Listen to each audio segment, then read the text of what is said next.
नमस्कार साथियों, स्वागत है आप सभी का स्टडी IQ के इस इन्फॉर्मेटिव प्लेटफॉर्म पर। मेरा नाम है अभिषेक और आज बिहार की खबर में हम बात करने वाले हैं बिहार में हुए एक इंफ्रास्ट्रक्चरल डेवलपमेंट के बारे में।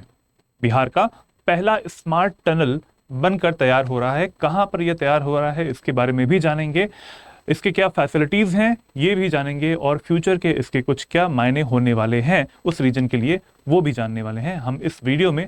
शुरुआत से अंत तक पूरा वीडियो देखिएगा, आपके लिए काफ़ी इन्फॉर्मेटिव है। लास्ट में एक क्वेश्चन भी रहेगा, उसका भी आंसर देना है आपको कमेंट बॉक्स में।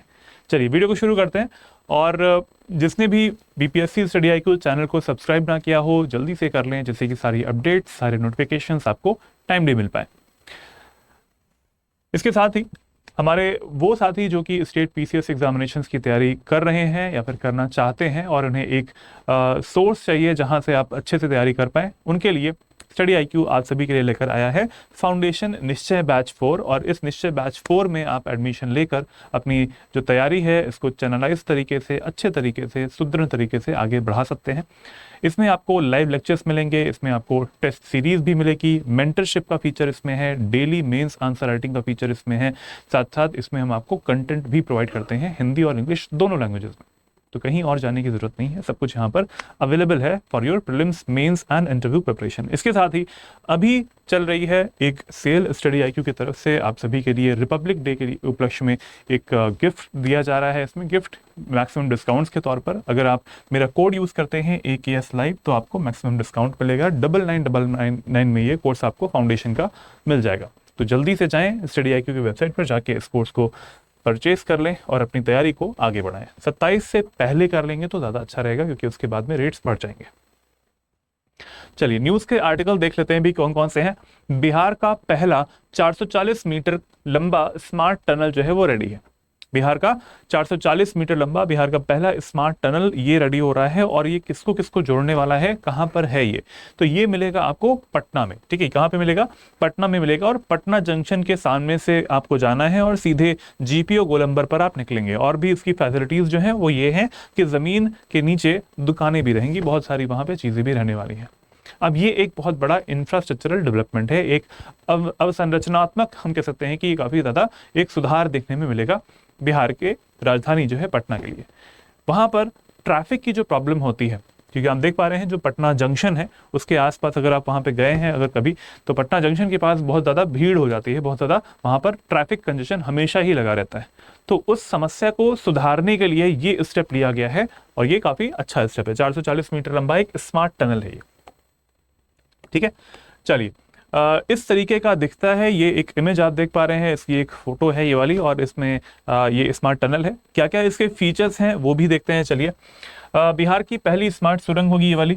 इसके अलावा यहाँ पर लिखा है एक मल्टी मोडल हब है। अच्छा, मल्टी मोडल का मतलब क्या होता है? इसका मतलब होता है कि जो एक स्थान से दूसरे स्थान पर आप ट्रांसपोर्ट कर रहे हो वो अलग अलग मोड से हो सकता है। जैसे पैदल चलने वाली जो पेडेस्ट्रियंस होंगे, जो पैदल चलने वाले लोग होते हैं वो भी इसमें जा सकते हैं। जो व्हीकल्स जाने के लिए रास्ता होता है वो भी उसमें रहेगा। ठीक है, तो मल्टी मोडल रहेगा इसमें। आप किसी भी तरीके से पैदल जाने वाले भी जा सकते हैं इस टनल में, सुरंग में। इसके अलावा जिनके पास व्हीकल्स हैं वो भी जा सकते हैं। तो it's a multi modal hub. इसके अलावा ये किस स्थान पर आपको मिल रहा है? पटना जंक्शन जो है उसके पास में आपको ये देखने में मिलेगा, जिससे कि वहाँ की जो ट्रैफिक कंजेशन की जो प्रॉब्लम होती है वो वहाँ पे पूरी तरीके से समाप्त हो पाएगी। लंबाई कितनी है? 440 मीटर है। आपने न्यूज़ के आर्टिकल में देख लिया ये चीज़। और यहाँ पर एक काफ़ी मॉडर्नाइज्ड इंफ्रास्ट्रक्चर है। अब ये मॉडर्नाइज्ड का मतलब क्या है, एक एक चीज़ को अभी हम आगे समझने वाले हैं कि वहाँ पर फैसिलिटीज़ कौन सी होंगी, वहाँ पर सुविधाएं कौन सी मिलने वाली हैं। ये सारी सुविधाएं आपको आधुनिकीकृत करने के लिए बिहार के जो राजधानी है इस क्षेत्र को करने के लिए की जा रही है। इसमें जो मैंने बताया आपको ट्रैफिक कंजेशन है, जो कि भाड़ की समस्या होती है वो पूरी तरीके से समाप्त हो जाएगी और जो कनेक्टिविटी होती है वो प्रॉपर हो पाएगी। वहाँ पर जमावड़ा गाड़ियों का या फिर लोगों का नहीं हो पाएगा। ये एक बहुत बड़ा अच्छा स्टेप भी है। इंफ्रास्ट्रक्चर अवसंरचनात्मक तौर पे भी ये अच्छा स्टेप है और साथ साथ एक पर्यावरणीय तौर पर इन्वायरमेंटल स्टेप जो है वो भी बहुत अच्छा लिया गया है। क्योंकि यहाँ से जब ज़्यादा गाड़ियाँ एक ही जगह पर इकट्ठा होती हैं, गाड़ियाँ ऑन रहती हैं तो धुआं निकलता है, पॉल्यूशन होता है उससे, तो वो भी कम हो पाएगा। तो ये सारे जो इंफ्रास्ट्रक्चरल डेवलपमेंट्स किए जाते हैं उनके कई सारे मायने होते हैं। उनमें से एक डायमेंशन, एक आयाम जो है वो ये भी था। चलिए इसके बारे में कुछ फैसिलिटीज़ जो है वो जान लेते हैं। पहली जो फैसिलिटी है वो ये है कि यहाँ पर आपको ट्रैवलेटर्स मिलेंगे। ट्रैवलेटर्स क्या होते हैं? ट्रैवलेटर्स जो आपको इस फोटो में, यहाँ पर पिछले फोटो में दिखाई दे रहा था, ये कुछ ऐसा रास्ता जैसा दिखाई दे रहा है।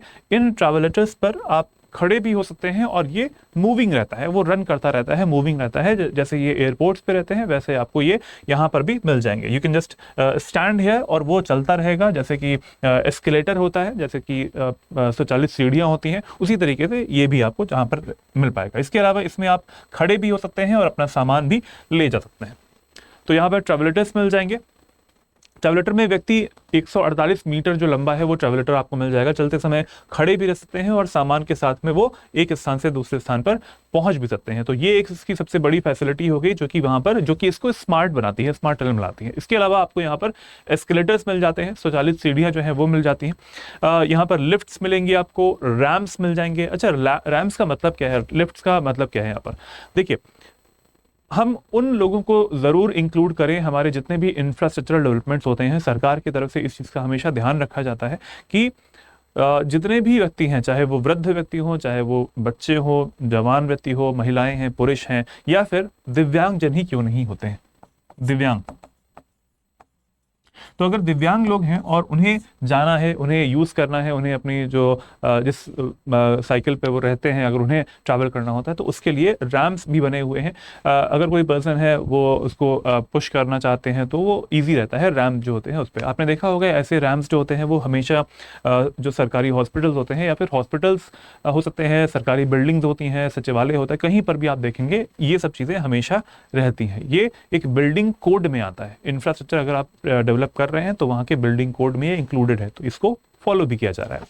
इसके अलावा यहाँ पर सीसीटीवी कैमरास भी रहते हैं और सीसीटीवी कैमरास क्या करेंगे, सुरक्षा की दृष्टि से ये हेल्प करने वाले हैं वहां के प्रशासन को। सुरक्षा, क्योंकि ऐसी जगहों पर डेफिनेटली भीड़ भाड़ जहां ज्यादा होती है उस जगह पे क्राइम की जो घटनाएं हैं वो भी हो सकती हैं। तो ऐसी चीजें ना हो, एक जो क्रिमिनल्स होते हैं उनके लिए एक डर का जो माहौल हो पाता है वो यहाँ पर हो पाता है, क्योंकि सर्विलांस कैमराज जो होते हैं हर चीज़ उसमें रिकॉर्ड भी रहती है। तो सीसीटीवी कैमराज भी इसमें रहेंगे, प्रॉपर लाइटिंग सिस्टम रहेगा यहाँ पर, क्योंकि टनल है, अंधेरा बिल्कुल नहीं होना चाहिए। डिस्प्ले स्क्रीन्स वहाँ पर रहती हैं जिससे कि उन्हें डायरेक्शन मिल पाए लोगों को, और साइन बोर्ड्स हैं, डिस्प्ले स्क्रीन्स हैं कि किस तरफ जाना है। अगर आपको ट्रैवल करना है, अगर आपको साथ में महावीर मंदिर की तरफ जाना है तो उसमें भी पूरा साइन बोर्ड्स रहेंगे। तो ये सारी चीज़ें आपको देखने में मिलती हैं। इसके अलावा साउंड सिस्टम्स, अगर कोई अनाउंसमेंट की जानी है तो वहाँ पर टनल में अनाउंसमेंट जो है वो भी की जा सकती है, क्योंकि 440 metre it's a very long we can say tunnel. तो यहाँ पर ये सारी फैसिलिटीज़ भी हम देख पा रहे हैं जो कि सभी को ध्यान में रखते हुए बनाई गई हैं। चलिए, इसके अलावा और कौन कौन सी फैसिलिटीज़ हैं वो देख लेते हैं। फैसिलिटीज़ में इसमें कई सारे, ऐसा नहीं है कि एक टनल है तो उसमें एक ही एंट्री पॉइंट होगा, एक ही एग्जिट पॉइंट होगा, ऐसा नहीं है। I think there are total 8 entry and exit points, 8 प्रवेश और जो निकास के इसमें बिंदु हैं वो आपको मिल जाएंगे। इसके अलावा सेकंड फीचर आता है कि कनेक्शन किसके साथ में रहेगा, बुद्धा स्मृति पार्क के साथ में इसका कनेक्शन रहेगा। नेक्स्ट आता है महावीर मंदिर, महावीर टेम्पल जो है उसके साथ में भी इसका कनेक्शन रहेगा, और इस्कॉन टेम्पल इसके साथ में भी इसका कनेक्शन रहने वाला है। तो ये सारे जो टेम्पल्स हैं इनके साथ में कनेक्शन होने का क्या मतलब है कि वहाँ पर लोगों को वेट बिल्कुल नहीं करना पड़ेगा, लोगों को ट्रैफिक कंजेशन जो है उसका सामना नहीं करना पड़ेगा। They can use this tunnel and they can go to these temples and places. Next है यहाँ पर यात्रियों और पैदल यात्रियों दोनों के लिए बेहतर पहुंच। जो मल्टी मॉडल की बात मैंने कही थी उसमें यात्री ऐसे हैं जिनके पास गाड़ियां हैं, बाइक्स हैं, कार्स हैं, उसके अलावा अगर आप पैदल भी जा रहे हैं तो सभी के लिए ये टनल यूज की जा सकती है हर चीज के लिए। इसके अलावा फ्यूचर कनेक्टिविटी, भविष्य में जो डेवलपमेंट अभी चल रहा है, 2019 से स्टार्ट हो चुका था पटना मेट्रो का वर्क, हमारे प्रधानमंत्री ने इसका उद्घाटन भी किया था। पटना मेट्रो स्टेशन का 17 फरवरी 2019 से स्टार्ट हो गया था। तो ये अभी डेवलपिंग स्टेज में है और डेवलपमेंट के बाद में इसको भी इससे कनेक्ट करने का एक जो प्लान है वो रेडी है। फ्यूचर कनेक्टिविटी में आप इसको भी यहाँ पर कनेक्शन देख पाएंगे।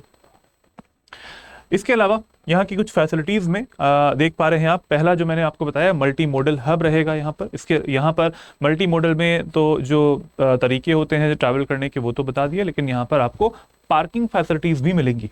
पार्किंग फैसिलिटीज जहाँ पर गाड़ियाँ खड़ी हो सकती हैं, कार्स खड़ी हो सकती हैं, बसेस खड़ी हो सकती हैं। इसके अलावा बाइक्स के लिए अलग से सिस्टम रहेगा यहाँ पर। देखिए, डेडिकेटेड बाइक पार्किंग सिस्टम भी आपको यहाँ पर मिल रहा है। इसके अलावा शॉपिंग सेंटर्स यहाँ पर मिलेंगे, और डाइनिंग करने के लिए अगर खान पान करना है तो उसके लिए रेस्टोरेंट्स भी यहाँ पर मिलने वाले हैं। जैसा कि आपने बड़े बड़े शहरों में देखा होगा, दिल्ली में देखा होगा कि मेट्रो स्टेशन जो होते हैं वहाँ पर सारी फैसिलिटीज़ रहती हैं। ऑन द सिमिलर ग्राउंड वैसा ही डेवलपमेंट यहाँ पर पटना में होने वाला है, near the Patna railway station. Above the tunnel, इस टनल के ऊपर की तरफ आपको दिखेगी एक मल्टी मॉडल पार्किंग सुविधा। इस पार्किंग जो सुविधा यहाँ पे बनाई जा रही है, इसमें 225 गाड़ियां खड़ी हो सकती हैं, कार खड़ी यहाँ पर हो सकती हैं। 32 इलेक्ट्रिक बसेस जो हैं वो यहाँ पर ग्राउंड फ्लोर पे जो है उस पर खड़ी हो सकती हैं। तो व्हीकल्स को एक तरीके से रोड्स के पास में, रोड्स के साइड में खड़ी अगर करते हैं तो फिर क्या होता है, कंजेशन होता है, ट्रैफिक बढ़ता है। यहाँ पर ये जो ट्रैफिक कंजेशन की प्रॉब्लम है इससे सुधर पाएगी, क्योंकि इसी टनल के ऊपर की तरफ क्या है, वहां पर एक मल्टी मॉडल पार्किंग सिस्टम भी है। डेडिकेटेड बाइक पार्किंग की जो फैसिलिटी है वो भी रहेगी वहाँ पर। एसी वेटिंग लाउंजेस मिलने वाले हैं वहाँ पर, अगर वेट करना है, अगर जैसे कि ट्रेन आने वाली है पटना रेलवे स्टेशन के पास में है तो वहाँ पे एसी रेलवे वेटिंग रूम्स भी आपको मिल जाएंगे। रेस्टोरेंट्स, फूडिंग के लिए अगर आप चाहते हैं कि उस जगह पे डाइनिंग करना है तो वहाँ पर आपको रेस्टोरेंट्स भी मिल जाते हैं। साथ साथ कुछ और फैसिलिटीज जैसे कि एटीएम सर्विसेज हैं, रिटेल शॉप्स होती हैं, अगर शॉपिंग करनी है तो उसके लिए भी इसको प्रमोट किया जाएगा। और साथ साथ जो लेडीज़ वॉशरूम्स हैं या फिर जेंट्स वॉशरूम जो होते हैं वो भी अलग से यहाँ पर व्यवस्था हो पाएगी। जैसे आप यहाँ पर देख पा रहे हैं, ये है उसका कंस्ट्रक्शन जो अभी चल रहा है। ये पार्किंग फैसिलिटीज़ जो है इस तरीके से अभी स्टेज में है, और ये भी अभी कंस्ट्रक्शन स्टेज में आप देख पा रहे हैं ये बन रहा है। तो this is the present situation, अभी ऐसा है, और ये रिसेंट में आने वाले एक महीने के अंदर बहुत अच्छे से रन भी हो जाएगा। फ्यूचर डेवलपमेंट्स की बात करें तो यहाँ पर टनल जो है वो एक्सपैंड होगी। अभी तो 440 मीटर लंबी है, इस टनल को और भी बढ़ाया जाएगा बाद में। पटना संग्रहालय और बिहार संग्रहालय को भी यहाँ पर टनल के माध्यम से जोड़ा जाएगा। ठीक है, तो पटना संग्रहालय और बिहार संग्रहालय इसको जोड़ा जाएगा। कितना एक्सपेक्टेशन है, कॉस्ट कितनी आने वाली है, 542 करोड़ के आसपास इसमें एक्सपेक्टेशन किया गया है कि इतनी फंडिंग टोटल लगेगी इन सारी चीज़ों को बनाने के लिए। देखिए, फैसिलिटीज़ को सुधारना है तो फंडिंग तो डेफिनेटली लगेगी। और इसके अलावा आपने फैसिलिटीज़ देख ली, फैसिलिटीज़ में आपने कंस्ट्रक्शन फैसिलिटीज़ देख ली हैं, आपने वहाँ पर मल्टी मॉडल पार्किंग सिस्टम देखा है, वहाँ पर जितनी भी शॉप्स होंगी उनसे क्या होगा, अल्टीमेटली रेवेन्यू भी आएगा। देखो, इंफ्रास्ट्रक्चर डेवलपमेंट होता है तो रेवेन्यू भी वहाँ से आता ही आता है इसकी। ठीक है, तो ये सब चीज़ें अगर हम लगाएंगे, इन्वेस्ट करेंगे तो उसका रिटर्न भी आएगा, बिहार के लिए ही आएगा। इसके अलावा कौन इसको बना रहा है, इस चीज़ों को हैंडल करने की जो एजेंसी है वो कौन है, Delhi metro rail corporation, DMRC जो है वही इसको बना रही है, क्योंकि उनके पास बहुत अच्छी एक्सपर्टीज़ है। उन्होंने बहुत सारे ऐसे स्टेशन बनाए हुए हैं दिल्ली में, दिल्ली मेट्रो स्टेशन जो होते हैं उसी तर्ज पर इसको यहाँ पर डेवलप किया जा रहा है। नेक्स्ट पॉइंट है यहाँ पर, लगभग 3 साल में ये कंप्लीटली बन जाएगा। जो इसका फ्यूचर डेवलपमेंट्स हैं वो भी 3 साल में हमें यहाँ पर देखने में मिल जाएंगे। तो अभी जो डेवलप्ड हुआ है ये अभी ऐसा नहीं कि वो कंप्लीट हो चुका है, इसके बाद डेवलपमेंट नहीं होगा। That will definitely be more connected with these places, जो हमारे संग्रहालय हैं उनके साथ में भी, और DMRC उसमें मेजर एक संस्था है जो कि यहाँ पर हेल्प कर रही है। चलो, ये सारे हमारे फ्यूचर डेवलपमेंट्स हो जाते हैं। अब आपके लिए एक क्वेश्चन है, और ये क्वेश्चन आपको इसका आंसर देना है कमेंट बॉक्स में। हमने आज बात करी बिहार में जो स्मार्ट टनल, फर्स्ट बिहार की स्मार्ट टनल है उसके बारे में बात करी है, कहाँ पर डेवलप हो रही है, इसके फैसिलिटीज़ क्या क्या हैं, सारी फैसिलिटीज़ हमने डिस्कस करी हैं। मल्टी मॉडल पार्किंग सिस्टम्स हैं उस जगह पे, और एस्केलेटर्स हैं, साउंड सिस्टम्स हैं, CCTV कैमराज हैं वहाँ पर, लाइटिंग सिस्टम प्रॉपर रहेगी। तो ये सारी चीज़ें हमने देखी। अब आपको देना है इस क्वेश्चन का आंसर कमेंट बॉक्स में। देखते हैं कि क्वेश्चन क्या बोलता है। क्वेश्चन कह रहा है कि पटना के बाद में बिहार में मेट्रो परियोजनाओं में निम्नलिखित में से कौन से शहर शामिल हैं। देखिए, अभी डेवलपमेंट स्टार्ट तो नहीं हुआ है इनमें, लेकिन प्रपोज्ड हो गया है, बिहार की जो कैबिनेट है उसने मंजूरी दे दी है इसको। तो अब आपको बताना है कि कौन सा इसमें से कौन से शहर हैं जो कि इस मेट्रो जो सिटीज हैं वो बनने वाले। ऑप्शंस आपके सामने हैं, मुजफ्फरपुर, गया, दरभंगा और भागलपुर। आपको देना है इसका आंसर कमेंट बॉक्स में, सोच समझ के दीजिएगा। देखते हैं कि किसका आंसर सही होता है पटना के बाद। चलिए, जिसको भी हमारे जो भी साथी हमारे 70th BPSC के मेंस की तैयारी करना चाहते हैं तो उनके लिए सबसे अच्छा मौका यही रहेगा कि आप उन्नति बैच में एडमिशन लें। उन्नति बैच 2 जो है इसमें आप एडमिशन ले सकते हैं, और नीचे दिए हुए नंबर पर कॉल करके आप मैक्सिमम डिस्काउंट के बारे में AKS लाइव कोड जो है इसको बोलकर आप एडमिशन ले सकते हैं। यहाँ पर इस टाइम पे बिकॉज रिपब्लिक डे के उपलक्ष्य में आपको मैक्सिमम डिस्काउंट्स दिए जा रहे हैं, तो आपको इतना भी पे नहीं करना है। आपको करना होगा उन्नति बैच में एडमिशन लेने के लिए 4499। इसमें आपकी मेंस की तैयारी बहुत अच्छे से हो पाएगी। Previous year questions, expected questions और साथ साथ मॉडल आंसर्स भी आपको इसमें दिए जाएंगे, और आप लोगों को एक क्वेश्चन दिया जाएगा जिसका आंसर जो है आप लिख के भेजेंगे, उसका टाइमली इवैल्यूएशन भी हो जाएगा। तो ये सारी चीज़ें आपको 4499 में मिलने वाली हैं। कब तक? 27 जनवरी तब तक ही हमारी जो ये रिपब्लिक डे के उपलक्ष्य में आपको जो डिस्काउंट्स दिए जा रहे हैं, मैक्सिमम डिस्काउंट्स, वो रहेंगे।